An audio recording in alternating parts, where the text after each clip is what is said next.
It's an iconic ship that has no equal left in the world. It's about freedom and the fight for it, and that we should treasure it.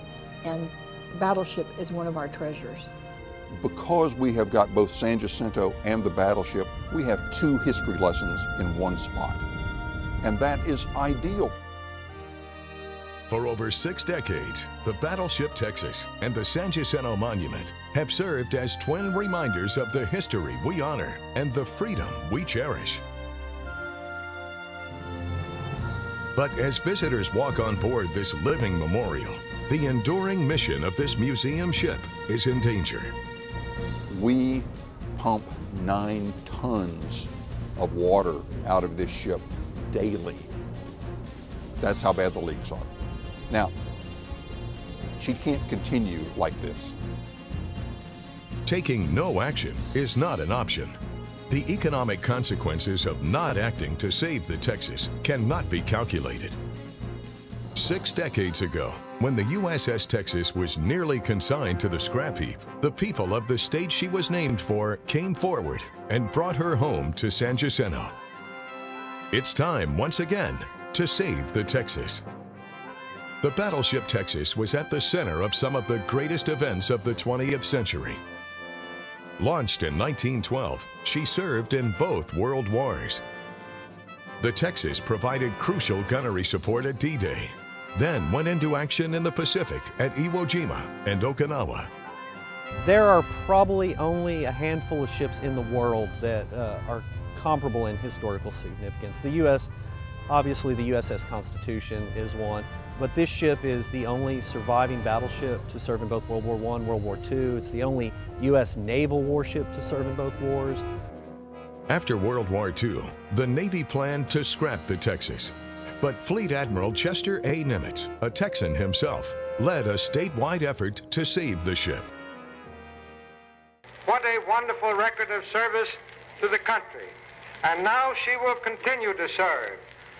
So today, gallant old ship, we say to you, hail and farewell. We will never forget your long and faithful service. But it came down to boys and girls in theaters across Texas donating nickels and dimes to save her.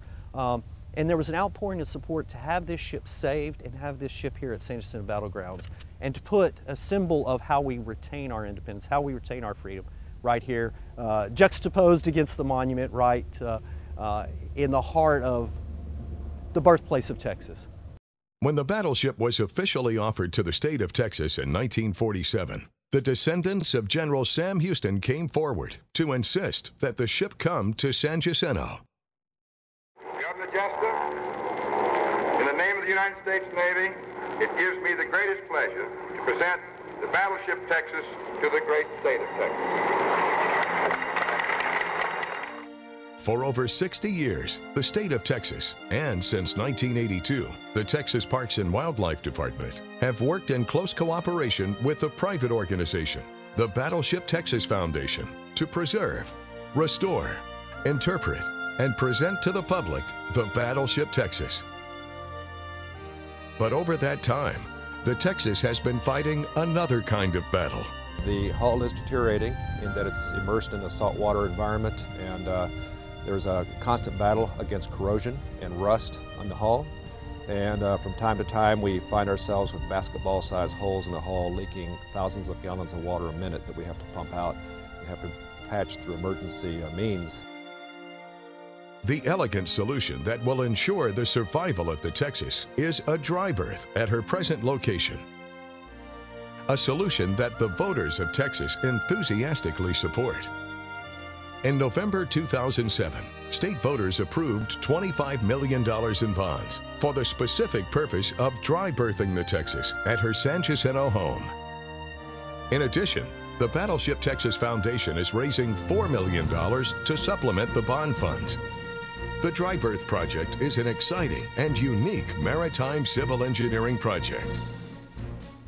With careful engineering and environmental studies, the Dry Berth Project is scheduled to be completed between 2012 and 2014. It makes sense because it's the probably best long-term sustainable solution to preserve this ship over time. We want this ship to last centuries into the future for the generations following us to admire and understand. There have been calls by some to move the ship to another unspecified location. It is an argument that runs counter to the will of the voters of Texas and to logic. Anything further than a very short tow, and they said maybe a mile or two, and that's with repairs, is a high risk. Personally, I don't want to risk it. I don't think it's that feasible. Towing the ship places it at risk of sinking, and towing the ship anywhere in the Houston Ship Channel places all ship channel traffic at risk. Well, there's been some folks to suggest that the battleship needs to be moved. I say no. I think it's where it needs to be. It's where it should be. Obviously, many people before us had the wisdom to put it there. I see no reason to move it, and I, for one, would lead the charge against anyone moving that battleship. The battleship and the monument support and complement each other. Moving the battleship would mean the loss of 57% of the total revenue at San Jacinto State Historical Park. And any attempt to move it in its fragile state could very well mean the loss of the ship itself. And that is a loss that cannot be measured in dollars. And if we don't act now to preserve this aspect of history, it won't be here. And we want it to be part of that history going forward for all of those future generations who need to know it. It's part of our responsibility.